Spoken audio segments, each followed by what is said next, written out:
I'm Robert Million, and welcome back to 100% Creative Juices, the podcast for talented creators to let their creative juices flow.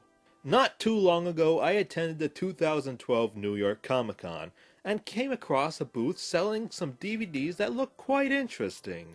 I picked up a copy, and I'm glad I did. Let me introduce our guest today. We have with us two men who make children's entertainment their life's work. Such works include designing cartoons like Daria, Stanley, brand spanking new Doug, multiple kids commercials, Nickelodeon bumpers, and all-around kids entertainment. Not to mention their brand new show that got my attention in the first place, Cartoon Lagoon. Please welcome Pat Giles and Manny Galan of Patman Studios. Hello to the folks. Hi, folks. How are you? How are you guys doing today? We're awesome. It's really nice weather here in New York. It's not raining and it's not too cold. And how are you doing in Montreal? How is it going on up there? It's pretty good. Got a whole bunch of snow to wade through. But we hate snow. It looks like I have my work cut out for me. It's 2 against 1 here. Let's start from the beginning, shall we? What do you remember from inside the womb? I remember seeing cartoons. Honestly, we both are the kind of weird, and a lot of cartoonists that we know are hardwired to be cartoonists in the womb. Somebody did ask me when did I begin to think that I was going to be a cartoonist, and it was, I think, in the womb. It was only a difficult birth because of the pencil.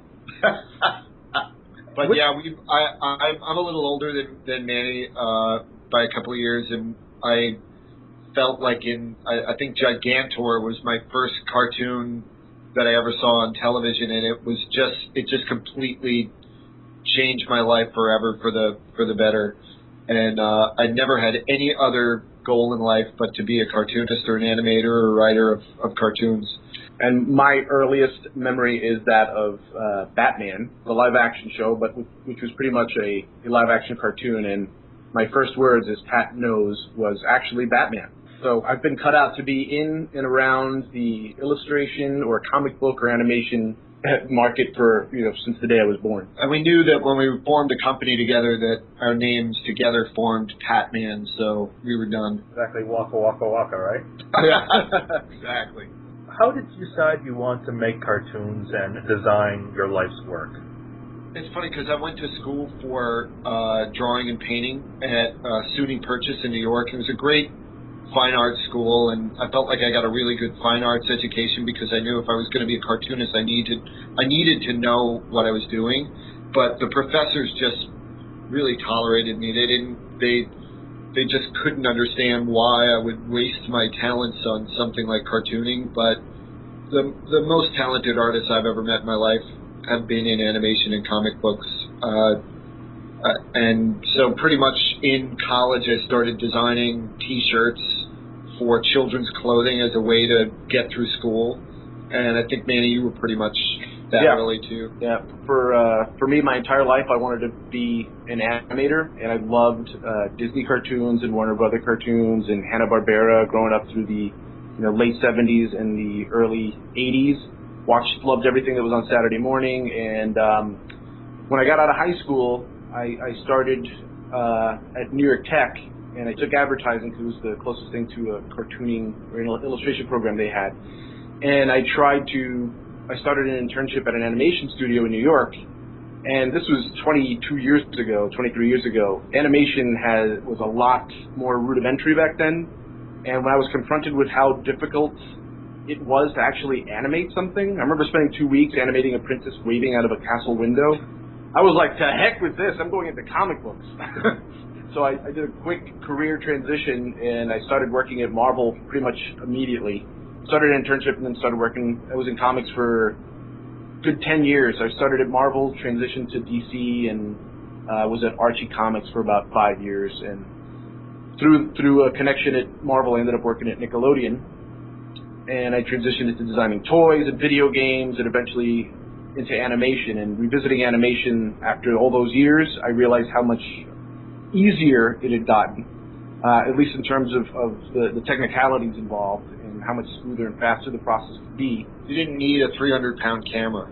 Right. We didn't need, back then we were using paper and pegboards and all that stuff, and suddenly Flash was around when I came back into it, and it was like, wow, it's so much easier and cleaner and more efficient that I've been animating ever since. And I was in college, I was designing, as I mentioned, I was designing T-shirts and FedExing them to various children's clothing companies, and as a way of paying my bills.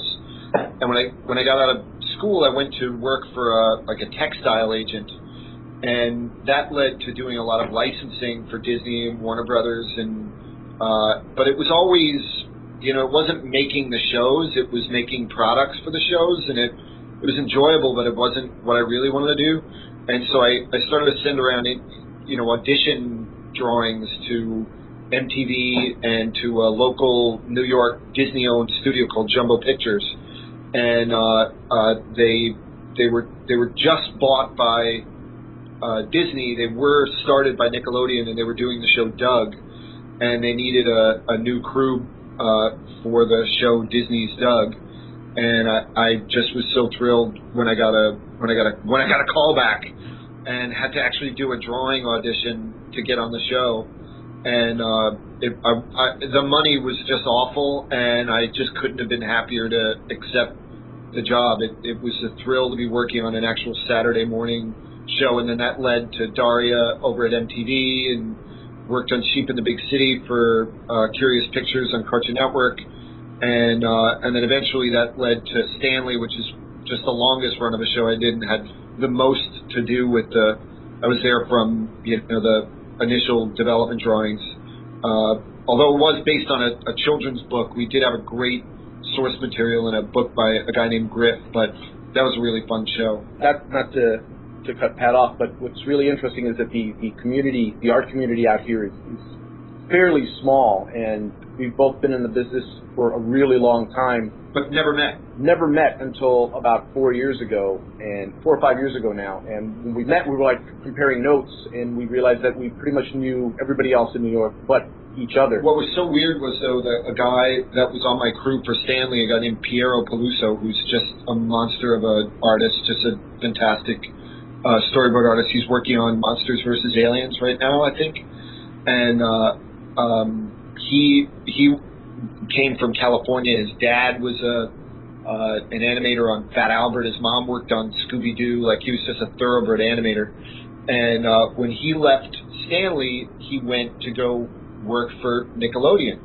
And after Stanley ended, I was out of work, and I called Piero, and I was like, "Hey, what are you doing up at Nickelodeon?" He was like, "I'm working for this guy, and he's amazing. You got to meet him." And I think I auditioned for Manny, and I barely made it. I think I got a ton of notes back.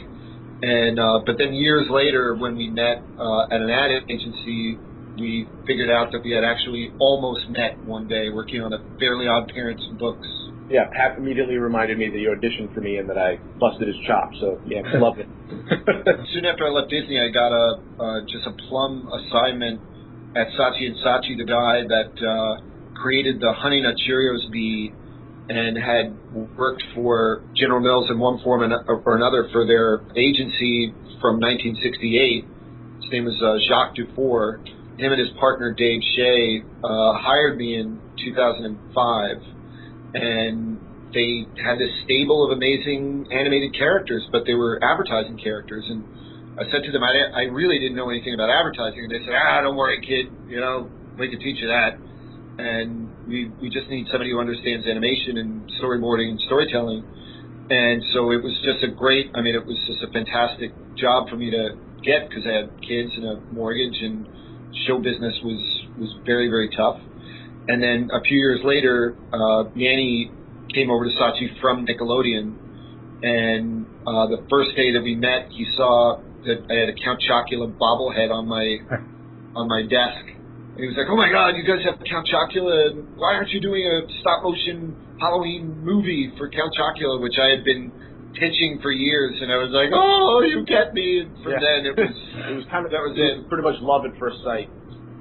And so then a couple years into our stay at Saatchi, we set up an independent company.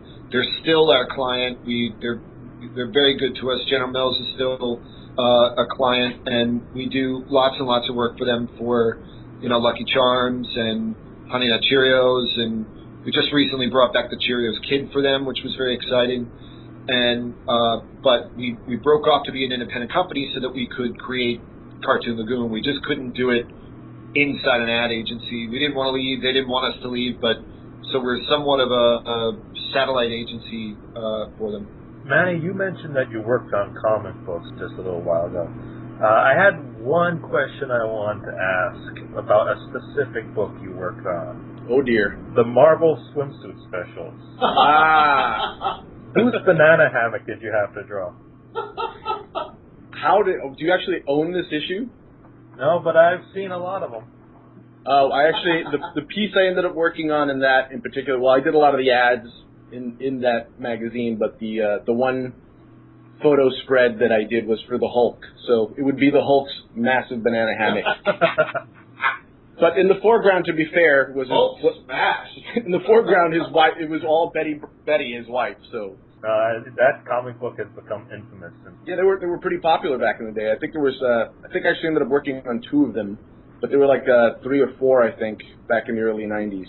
I'm actually really fortunate in terms of my career that I ended up being at Marvel during probably one of the greatest times to be in comics. The early '90s, comics were really booming and flourishing, and I was able to work with people like Jimmy Palmiotti, who taught me how to ink, and Mark Texeira, and Alex Saviuk, and John Romita, Sr. and Jr., Jim Lee, Todd McFarlane, Rob Liefeld, all of the names that are still pretty enormous today in comics. They were far more accessible back then. Now they're like celebrity illustrators, but I got to learn a lot from them. My favorite thing of yours is the Morbius, the Living Vampire cover, because I was a huge Morbius fan when I was a kid. I don't even know why, but I just thought... Well, vampires are huge now. Now they are, but you were ahead of the curve. I didn't even care that he was a vampire. I just liked his little bat wings under his outfit. He just had the coolest outfit. And I didn't really even understand what a living vampire was, but I just thought he was cool. Well, that was a way to get around their standards and practices. That you weren't allowed to show anything dead in comics prior to '77. So. Then you'll like that Marvel's releasing a Morbius series now. Yeah, he's been in Spider-Man a lot recently. Yeah. But then when we, one of the way we met was through Cartoon Lagoon, meaning we met you, Robert, through Cartoon Lagoon. We wanted desperately to do something that was just fun to make. We had worked on so much stuff and had worked for, pretty much between the two of us, everybody around the, business in one form or another, and always loved it, but it was always doing somebody else's thing, and always doing something that had a deadline and a producer, and here's what you got to do, and you got to match this style, yada yada. And we were fishing around for something to work on our own, because we finally got to the point where we were an independent company, and we needed to make something original. We were not getting any younger. And Manny and I were batting around a bunch of ideas over the course of a year or so. We had done a pitch to Fox, and we had done various different series ideas. And then one day he just pulls out this nearly fully formed pitch book of 3 sailors that lived in a submarine that made fun of old public domain cartoons. I was like, that's insane. Why aren't we producing that? He was like, oh, I don't know. It's just something I'm working on. And I was like, dude, that's crazy. That's nuts. It started as one of those things that isn't legitimately on your radar. Wasn't really a part of my schedule for the year. It's just like, I want to explore doing something like this. And I worked in the past. I've done a lot of kind of ancillary, novelty projects with a friend of mine by the name of Alice Weeks, who I knew at MTV from Daria. Yeah, and I met her at Nickelodeon in I guess 2001, and we occasionally would get together and we just jam on something and make something goofy, and it ended up leading into a couple of comic books that we published in 2003, 2004. We ended up producing a toy line in 2008, in 2009, and like sometimes these little goofy ideas that we start, end up somehow being legitimate and released. And that's how this happened too.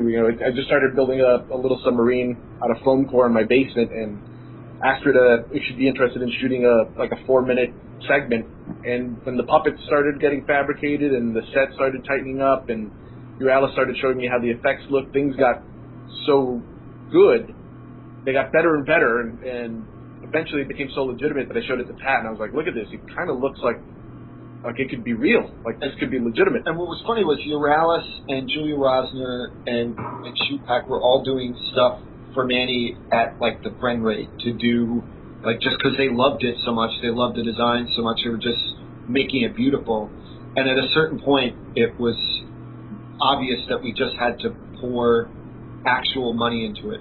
And then at first it was, two guys that buy a boat. You know what? We'll put X dollar into getting a boat. And then we need a motor. Well, now we need pontoons. Now we need a jetpack. Now we gotta, and then it just became a full submarine. It was like a snowball rolling down the hill. It just got bigger and bigger, and everybody who we asked to participate was just doing such a great job because they're kind of somewhat mildly frustrated in their day job. Yeah, everybody we knew that had a regular job said, they're like, I don't get a chance to be this creative. And I'd love to make those puppets, or I'd love to do that. And then they just knocked it out of the park because they were like creatively frustrated. The guy who's the voice of Captain Cornelius is an actor named Chris Phillips, who is, no one knows his face, but everybody knows his voice. He's part of This Good Breakfast. He's, cartoon. He's just the voice of face here, Nickelodeon.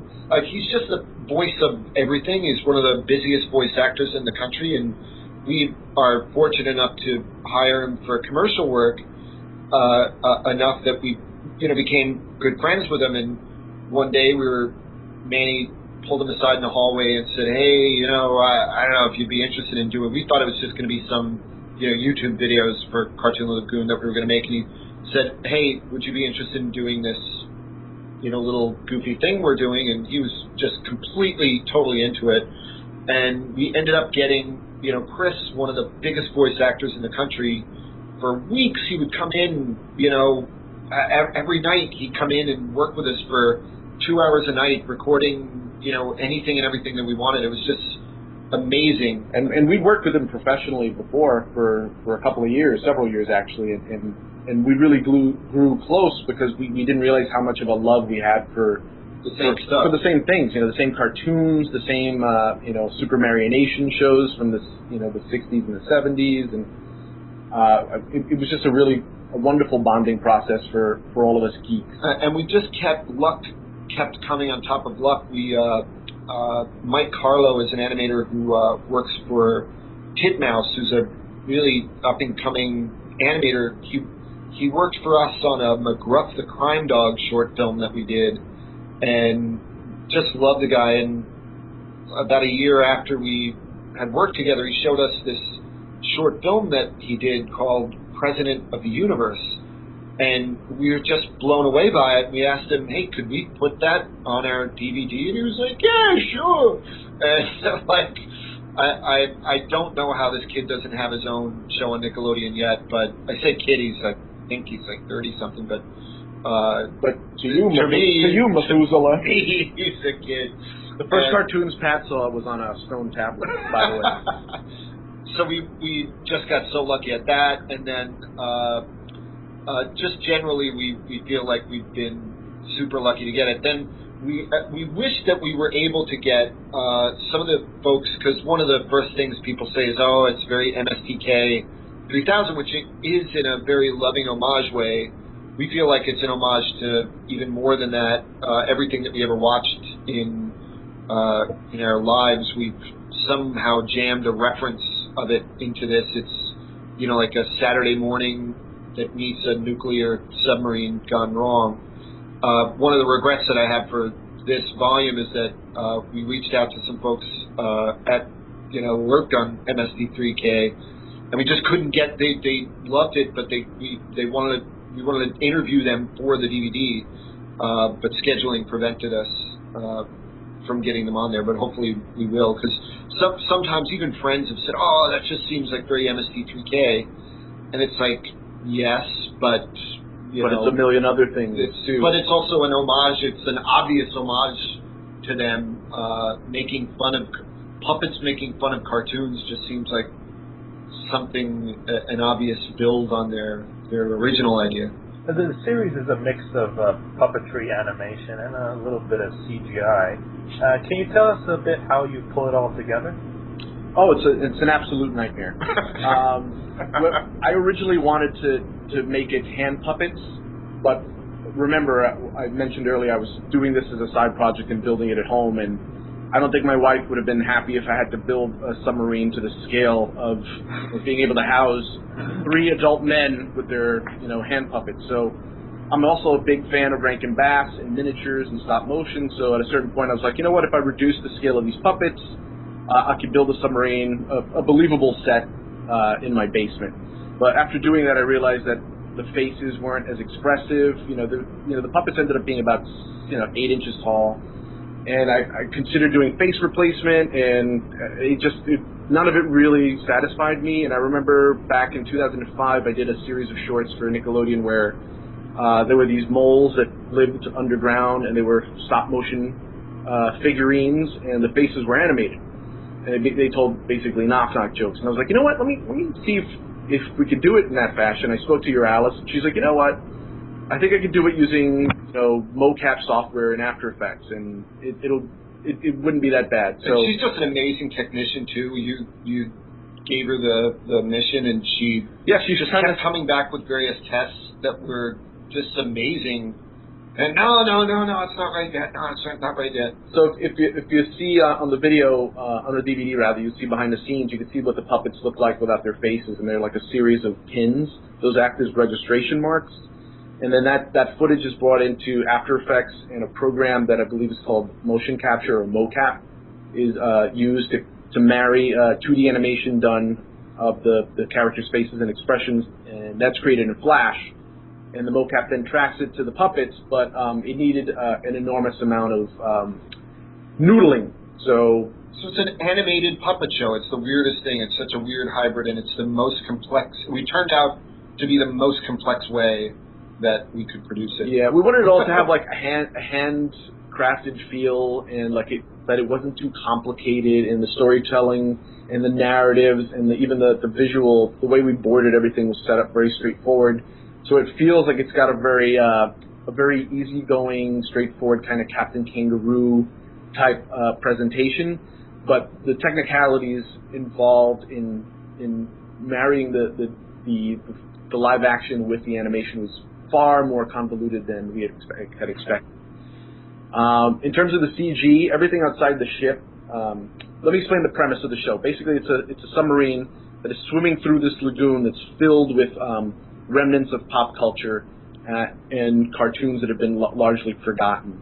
And it comes out of a story. I heard a story in the 80s about Atari making too many ET cartridges and having to dispose of them by dumping in a landfill in New Mexico. And it's something that's always stuck. I was like, well, what if all of my memories, all the things that we loved growing up, kind of ended up in this one repository? And it's kind of like a dump for our nostalgic, youth. And these guys are in a submarine, and they're sorting through it, trying to collect and find and comment and bring new life, relevance, and almost create a time capsule of this pop culture for future generations. And doing it in a way that kind of preserved what Saturday mornings used to feel like. Now, I don't know how old you are, Robert, but Pat and I are 40 and mid-40s. And when we were growing up, Saturday mornings really meant something. It's like you had to get up early, and you had those 4 hours of cartoons that were only available one day a week. And if you missed it, you were screwed. All your friends would have watched all the new shows, and you'd be the only one left out of the conversations on Monday. And I was the same way. Yeah, so that doesn't exist now. I have two boys, and I remember kind of explaining to them how special it was, because they sleep in on Saturday. I'm like, what are you doing? When are you sleeping in? Why don't you get up and watch cartoons? And they're like, well, why? I can get up any time and watch them. And I'm like, well, when I was little, I couldn't. And they're like, why didn't you tape it? I was like, I couldn't. I didn't have a VCR. And why didn't you stream it or DVR? I was like, it didn't exist. And that level of anticipation is what really made it special. It's like Christmas, you know, it comes once a year, and you appreciate it that much more. And now Saturday mornings have really lost their appeal on this generation, you know? Well, to be fair, nowadays a lot of cartoons don't have the same appeal as they used to. That's quite true. That's quite true. They're more Manic. yeah. But I mean, that's a product of each generation putting another layer on top of the last, and you have to kind of ramp it up. I mean, if you look at like Ren and Stimpy, when we were young and Ren and Stimpy came out, it rocked our world. You know, it's just wow, how innovative, how groundbreaking, and you know, every cartoon that came thereafter had to kind of push it a little further to make it a little more to make it feel new and not like they were retreading. So if you look at the layer after Ren and Stimpy, came Beavis and Butthead, and then you know eventually South Park, which kind of almost buried the body, so to speak. But not only are you guys the creators, you also do two of the voices of the main characters. Pat is Axel Rod McGee, and Manny is Wet Willie Jones. Can you give us a little bit of your respective characters? It stinks. Hey, Willie. You really check it out. Look what I found. And what's really funny about it is, you see, aside from doing it for financial reasons, That's the only reason why we did it. well, that's true, but we both did it to kind of challenge ourselves, because typically I'm the one who's really the pessimist, and Willie, the character, is an optimist. And Pat, he's the most optimistic person I've ever met in my life. And Axel, Almost like an idiot. and Axel Axel is the pessimist. So Depressed about everything. It's true. It's Manny is just completely he is so realistic that there's no point in life. But like, why even press on? And I'm so unrealistic that no matter how many times we fail, we keep going. We balance each other out. But it was weird that when we were both playing around with voices, it just seemed like I could do the depressed one a little more. well, I think we needed the challenge to make it interesting. You know, I play a depressed person every day, so I don't want to play one on television. And it's funny because like I said, we are lucky enough to be in advertising that we know really great voice actors. And we premiered at Tribeca Films during the New York Television Festival, and we had a big party and a big premiere. It was very exciting. And so we invited some of our friends who are, you know, big voice actors, like Larry Kinney, who's the voice of Lion-O, is a friend, and Russell Horton, who's the voice of the Trix Rabbit, is a friend, and Doug Price, who's the voice of Lucky the Leprechaun, and Rob Pruitt, who's the voice of the Blue M&M, and you know, all these guys are, you know, comedians and actors and just funny men to be friendly with. And you know, when they heard our voices, they were like, "What the hell are you doing? You should hire professionals." And it was kind of embarrassing to be doing voices in front of guys like that, and to be in the booth with Chris Phillips doing voices was often very, very intimidating. And he'd be very, you know, very nice and gracious about it. But you know, if we told Chris he had to do all three voices, I bet he could. You know, he's that good. What is the writing process like for Cartoon Lagoon's riffing? Steve Forrest. Actually, I co-wrote 6 episodes of Cartoon Lagoon with a writing partner by the name of Steve Forrest. He's a brilliant writer I met at Nickelodeon, and he's currently working on Mad TV, and he's done some Teen Titan stuff, and he's doing a lot of stuff for Cartoon Network, and he just sold a show to Nickelodeon called Breadwinners, and he's working over there currently. But we worked on a lot of little shorts and promotions at Nickelodeon, and I called him up and said, "Hey, would you want to work together?" We never got to work on anything that was slightly longer format, and we immediately banged out 6 scripts. But that's for the narratives. Now the cartoons themselves, you know, they have to be watched over and over and over again, and some of them are so painful. I remember there was a Clutch Cargo. It was only 5 minutes long, and it's in a future episode, but holy cow, there was no way of sitting through this thing in one session. I had to break it up for like 3 weeks because it's such a painful cartoon to look at and write and try to dissect. But the way the riffing worked was Steve and I did the majority of the riffing jokes on it, But then we brought in a bunch of our friends who were writers from Nickelodeon and Cartoon Network and had them watch cartoons and contribute their gaggery to it. And then Steve and I would sit and sift through it, try to figure out what fits best, what's in the right tone. Because as it turns out, one, it's really hard to write riffs for cartoons, which is why I guess nobody's really done it before. Because they're already supposed to be funny. Yeah, cartoons are already supposed to be funny. They're already really fast. There's almost no lulls in the action to be able to squeeze a gag in. Your grid tracks in MST3K are making fun of things that are not supposed to be funny. Right, so it's like even funnier when there's a movie that wants to be taken sincerely or has a preachier message to convey, but when you take a cartoon that's already trying to make you laugh, it's kind of hard to layer a joke on there. Unless it's failed, or, some of the easier jokes are blue, obviously, and, we wanted to make sure that this was something that could be appreciated by kids and adults. And a lot of these kids, alike. It's a natural reaction of watch an old cartoon and notice all the anachronisms and the ridiculousness of them, and it, watching it with my own kids, they are now inspired to make fun of cartoons that aren't funny enough, I guess. You just said you tried to make it more kid-friendly, but I listened to it. I saw you snuck in a few of them in there. Well, that's if you listen to it, they're double entendres. They're more suggestive than anything else, and that goes back to, again, like going back, not to take it back to Batman, but the answer is always with Batman. If you look at the old Batman series from the 60s, when we were kids, we were caught up in the action and in the narrative, and you didn't realize until you were an adult that Batman delivered a line like, I can't wait to get my hand on her golden pussies. And you're like, whoa, that's a double entendre I never caught, And what's weird is we, maybe for good or for bad, I don't know, got a PG-13 rating. It was indeed for suggestive language, but we say nothing bad. We do nothing. We were sure we tried not to be explicit, but I mean, heck, you saw what was in that cartoon. And the worst thing is the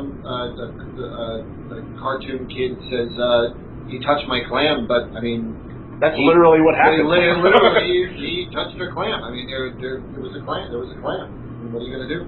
But you see, for some, that's what we like to consider a little Easter egg, because in some cases the joke didn't even imply what some people implied. So we noticed that when we screened it to full audiences, people would laugh at certain things or perceive things to be different from what the intent was. So for us, it was like, great, that's a success. We wrote something that they could appreciate on some level or read into, and kids can still enjoy. But honestly, artistically, the night that we premiered it, and to an audience of just people who were howling, laughing, it was just one of the greatest nights ever. I mean, seeing it play in a theater and it was very an audience actually laugh at it was very rewarding, because we worked on it for so long. And when you work on something for so long, you kind of lose context, and at a certain point we're like, is this still funny? Because we tried to write it so carefully and made sure that the jokes were acceptable to all audiences, that we were like, maybe we were too restrained.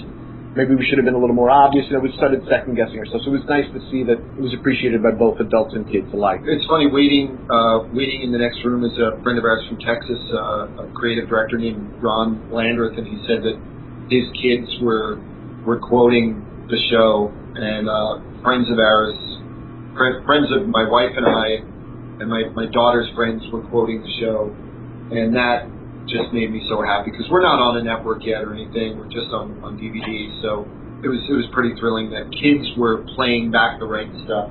Do you think Cartoon Lagoon lives up to the snarky legacy of MST3K? I don't think our intention was to just live up to. Think they're proud? I hope so. I hope they feel flattered. I mean, certainly, and I hope that they can appreciate how difficult it is to actually write something that would be appropriate for kids, but I mean, I don't know if we're as snarky as they possibly were, but again, that goes back to like trying to be available to all audiences. I mean, it's funny because we were watching Wonderama, which was a show in New York, a kids show in New York, and Steam Pipe Alley, which is a just crazy children's show in the New Jersey in the early 90s with Mario Cantone and Bozo the Clown and various shows that packaged together other cartoons. Those things were nuts, and I hope that any of those things we could live up to. These Captain Kangaroo, this crazy sequences of bizarre puppet things, and then okay, and now here's a cartoon. You know, those are the kinds of things that we would love to emulate too. Going back to Patman Studios, what areas of entertainment besides cartoons does your company touch upon? Well, right now we're doing some stuff that is exciting that we can't talk about all that much, but Classic Media is one of our clients. They own Underdog and Super Chicken and Tennessee Tuxedo and Casper and Richie Rich and those first three, though, I'll say that we are helping them with those first three projects, but it's been in various states of development over the last couple of years with them, and then they were just bought by DreamWorks this August, which we think is a good thing. So we're hoping to help our friends at Classic bring some of those shows back to television. We are doing an awful lot of stuff in advertising. We actually see Patman Studios as our advertising arm and Cartoon Lagoon Studios as our entertainment arm. Hopefully the advertising pays for the entertainment, because the two things are just a different scale of pay. We feel like we have so much fun in advertising that we happily do it. Yeah, one's a job and one's a passion, but it's a fun job. Yeah, it's a fun job. But we also develop, games and apps and toys, and we've done comics and comic strips, and we have advised and consulted on toy development or with toy manufacturers and app developers. And in the next couple of years, we're hoping that we'll have a lot more new original material that we've put as some Easter eggs in Cartoon Lagoon. There's Doberman and Pigeon and Dog Ship and Deadbeats and Outlandia, and so various things that we're developing that we would love to get into full bore shows. But for now, they're still on the drawing table. But Cartoon Lagoon is the first fully realized property for our entertainment ambitions. Yeah, I saw some of those in the DVD extras of Cartoon Lagoon. But what the hell is Dookie Poo? Dookie Poo is, as I mentioned earlier, one of those creative side projects that I started with no real intentions to do anything with. And it started out as just a couple of comic strips I did that were published in a book called Combination Platter, which was a book that was an anthology comic that Uralis and I put out, I think it was 2006. And we sold it at Comic-Con, and I made some stickers, and it did really well. And I really didn't think much of Dookie Poo, but people kept asking me to draw it, so I did a couple of more installments, a couple of more strips. I put it in the second issue of Combination Platter. We sold it at Comic-Con, and I had handmade a couple of dolls. My wife and I made some Dookie Poo dolls, and everything sold. I mean, it was insane. All the books, all the stickers, the T-shirt, we made some T-shirts. Everything sold, and as it turns out, a couple of investors, some venture capitalists, were at the Comic-Con, and they saw that we were doing pretty well, and they wanted to invest, and they ended up leaving their card. They invested in Dookie Poo, and we ended up doing a toy line of plastic vinyl dolls, 7 variations, and 3 plush dolls. That were released in 2008, and they slowly were released between 2008 and 2009. Urban Outfitters carried us for a while, and we were sold through designer vinyl type stores like Kid Robot and My Plastic Heart, and it did pretty well. Does it get a little crazy covering so many different types of mediums? It can, but quite frankly, it's one of the things I enjoy the most about my job. Back when I was at Nickelodeon, any given day, I had no idea what I'd be doing. One day I'd come in and I'd be designing a video game. The next day I'd be sitting down with a T-shirt company figuring out their line. Then the next day after that I'd be sitting with Mattel and we'd be designing action figures. And day after that you could be designing a line of sporting goods for the next spring. And for me that was always a huge exciting surprise to be challenged by all right, how do I take this brand and apply it to this outlet or this market or this media, and it just really keeps keeps things exciting, fresh, and innovative. And those are all things that I deeply, deeply love. I love cartoons. I love comic books. I love characters. I love illustration, and I love pop culture. And when I got to work in the here at Saatchi & Saatchi, it was a little strange. It was a bit of a culture shock because it was far more focused on one line of work, a more myopic line of work. Like, hey, we do this one thing, try not to branch out. That's why Pat also had the itch to do other things, so that's kind of why we started our entertainment company on the side. So what is it like behind the scenes of your companies? You ever see those drawings that Sergio Aragonis does of like what the Mad Magazine offices look like? It's kind of like that.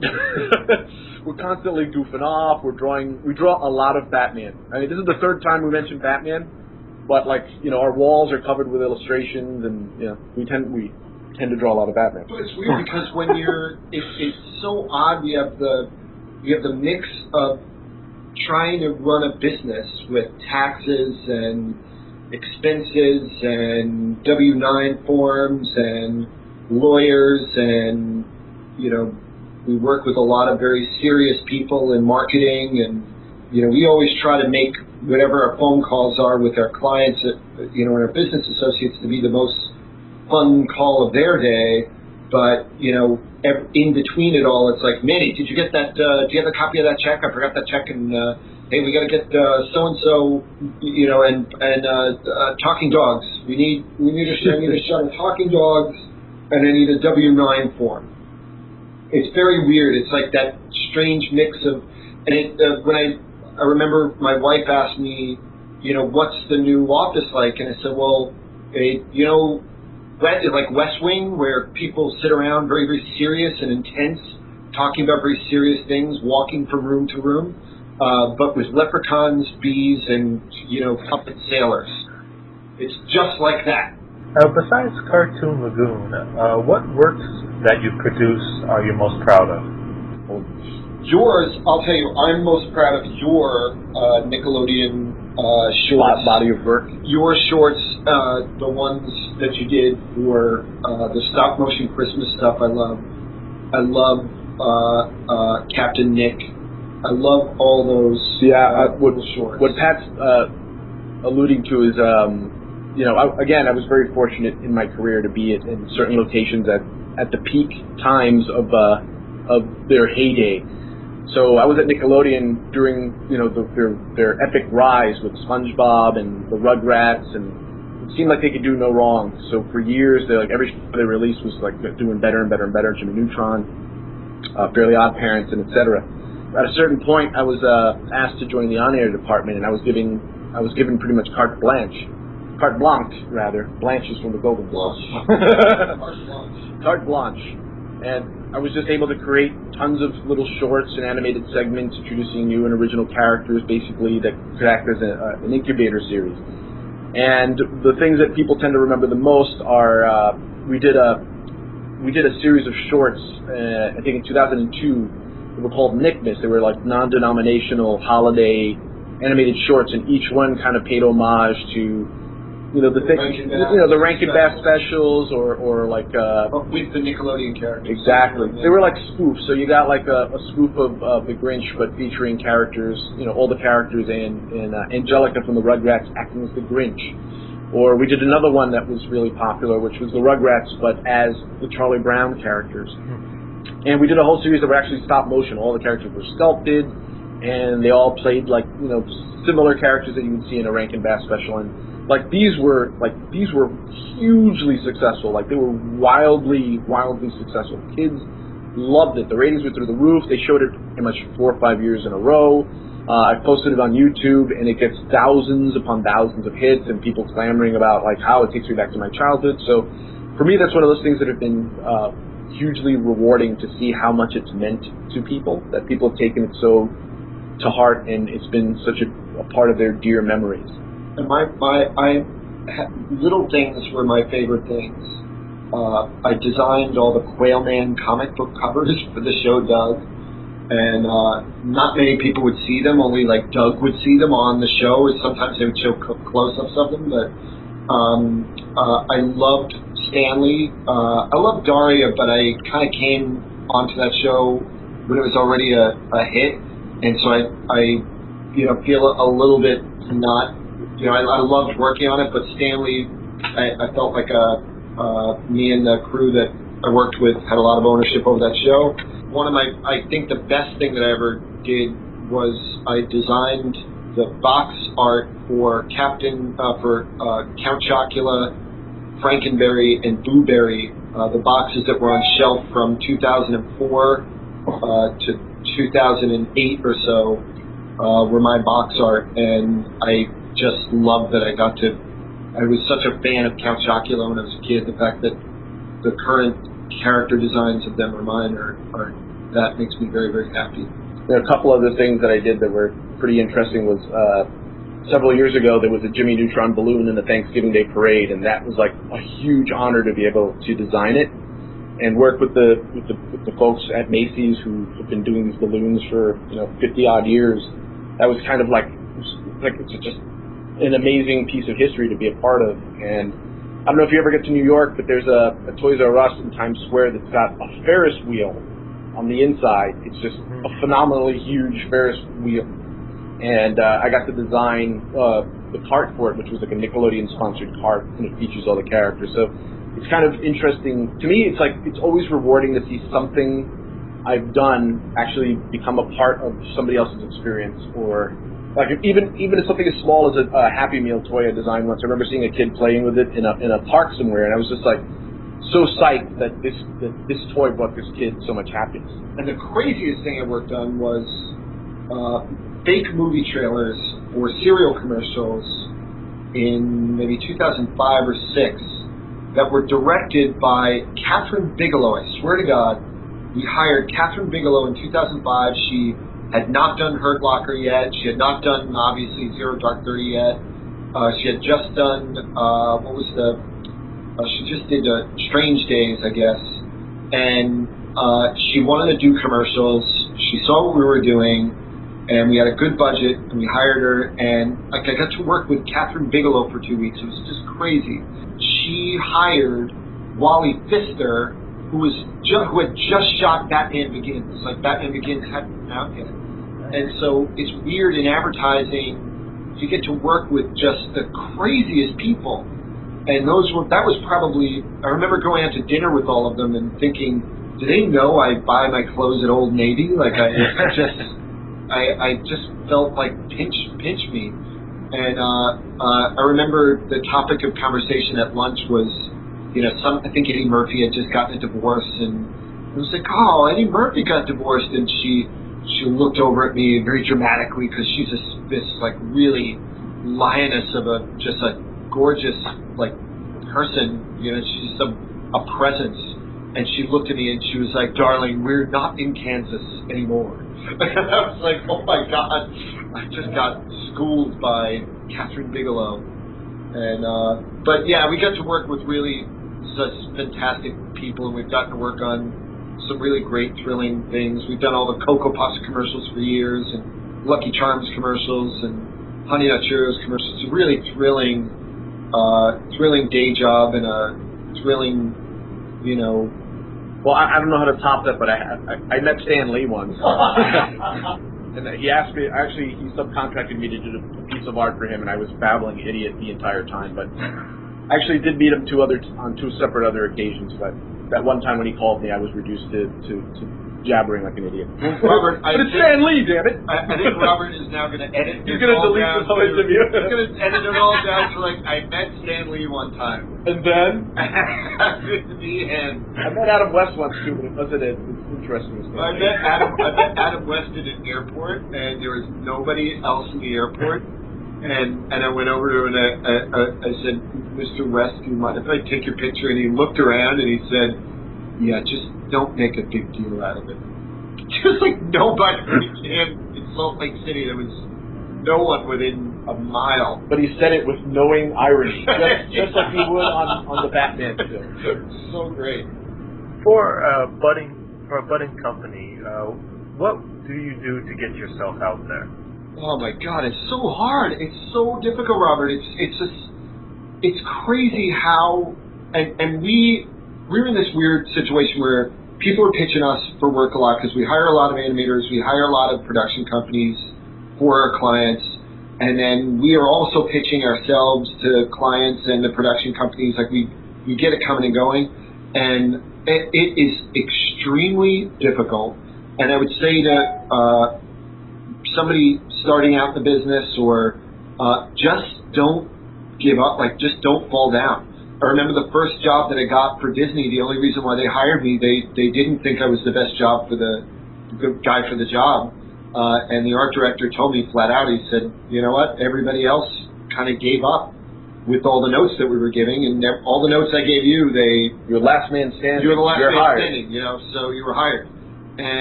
But I've had the other end of it where reps and salesmen are so persistent that they become annoying, so you don't want that. We're actually pretty fortunate because we've had a robust career. The last 20 years, both of us have worked for some amazing clients, and that does help in many ways to get somebody's ear or attention. But it's amazing, even after all the crap on a resume, sometimes it's hard to get persistence. It's hard to get a phone call returned. I don't know. I think, Robert, is the answer. I think it just don't give up. But what tactics do you use? I don't know. Do good work and, make sure that if you've got a website that's up and running, that if you do meet somebody and they want to look at your work, that there's an easy way for you to access it, that you can go, and you don't make it difficult. And if somebody says, hey, can you send me some work? You make sure to send it to them. You be timely.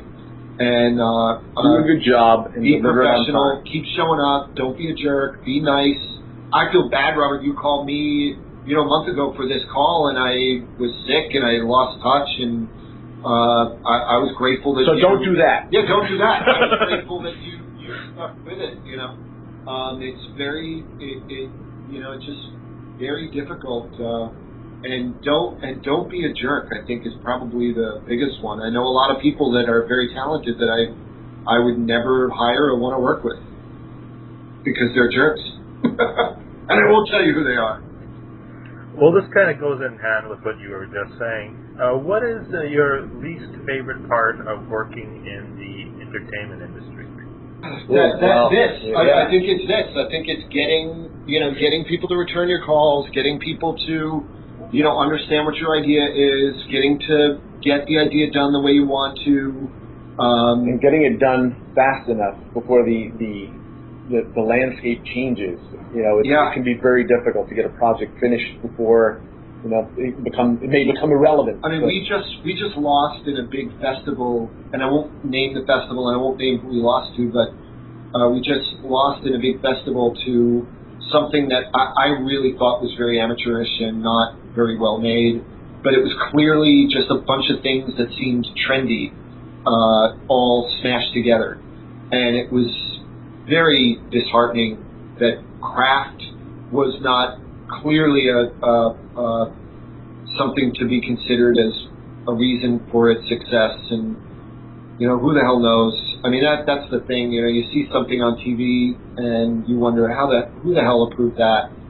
But bad shows fail and good shows succeed, and you just gotta be there and don't fall down. I don't know. Stay on target. Stay on target. I was able to get Volume 1 of Cartoon Lagoon at the New York Comic Con. When will the DVD be able to for purchase for people at home? Currently, you can get the DVD is available at Amazon. In a couple of weeks, it'll be available for Amazon digital download and streaming. And we're currently considering some different distributors to find other outlets to push it out. But right now, we're exclusive to Amazon. And if we do any other conventions, we'll be selling it, in person. Yeah, we're hoping to. We just spoke to the guys at Wizard Convention in Chicago. But yeah, go to Amazon.com and go to CartoonLagoonStudios.com, and there's a helpful link right there. And can you tell us anything about the future volumes you have planned? If everyone goes and buys Volume 1, we have Volume 2 shot. We're going into post on Volume 2, and volume 3 and 4 and 5 are written and boarded. And if you're a fan of Mystery Science Theater, we have a couple of roles that'll be going to certain writers that worked on Mystery Science Theater and Rip Tracks, and they'll be playing certain characters. We reached out to them last year, and they said that they would totally be down to participate.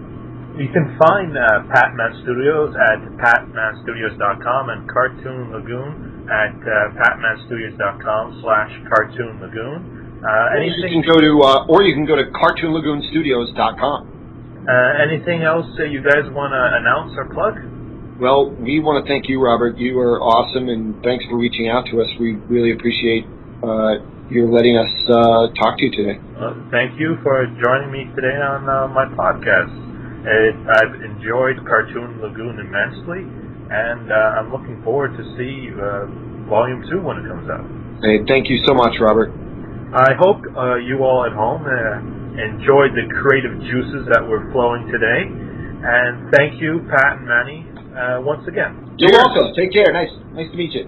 See you all next time on 100% Creative Juices.